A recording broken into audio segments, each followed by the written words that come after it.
د کافرانو په باره کې راځي چې دوی کو په ورځ د قیامت الله پاک جل شانه ته دا ټول دنیا په فدیه کې ورکي ځمکه او اسمانونه او بلکې بل ځای کې راځي کو د دې په ډبل باندې دی په خپل فدیه کې ورکي خو دی خپل ځان په دغه ځمکه او اسمانونو باندې خلاص نکي نو دیو په ورځ د قیامت کو چری دسه خو کېدی نشي ځکه د دنیا خو به نه سره خدا اسه یو مثال بیان کړل کو چری دسه اوشي دسه کیږي نه او کو دسه اوشي او یو کافر د ازمکه او د اسمانونه او بلکې یو ځای کې راځي چې دا د سونې ډک شي ازمکه او اسمان په منځ کې چې کوم خلا ده دا د سونې نه ډک شي او دا د خپل ځان د خلاصولو لپاره الله تعالی ته پیش کی نو الله تعالی به دغه قبول نکي ال د بیا هیڅ پکار نه راځي ځکه د کافر دنیا کې ولې سوچ نکو دنیا دا دار الامتحان ده او آخرت دا بیا دار الجزاء دی د بدلی ځای دلته بدلی ملاویږي الته خو دا ټول خلک بیا ایمان راوړي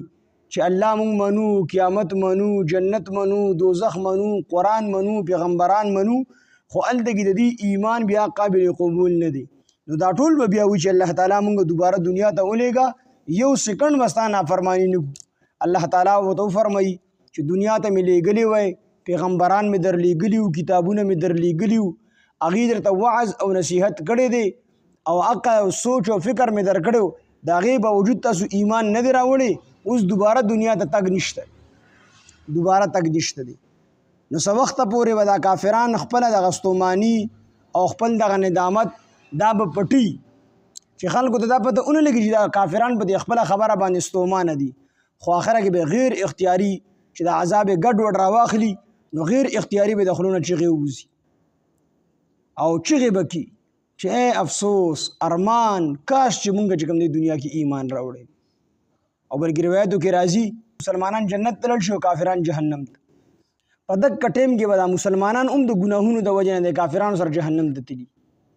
نو دی به د مسلمانانو له پیغور ورکي چې مسلمانانو تاسو هم دنیا کې د مسلمانۍ غټې غټې دعوې کولې نو که مونږ دوزخ ته راغلي یو نو مونږ کافرانو د دې وجې نه دوزخ ته راغلي یو او تاسو خو مسلمانانو تاسو ولې جهنم ته راغلي د الله تعالی رحمت په جوش کې راشي الله به فرمایي چې چا په دنیا کې دا کلمه لا اله الا الله محمد رسول الله یو پیر ویلې ده په سټیم کې زمانه یریدلې دي یعنی په زړه کې د ذره برابر ایمان شته دی نو الله به حکم وکړي د جهنم نه راوکاږي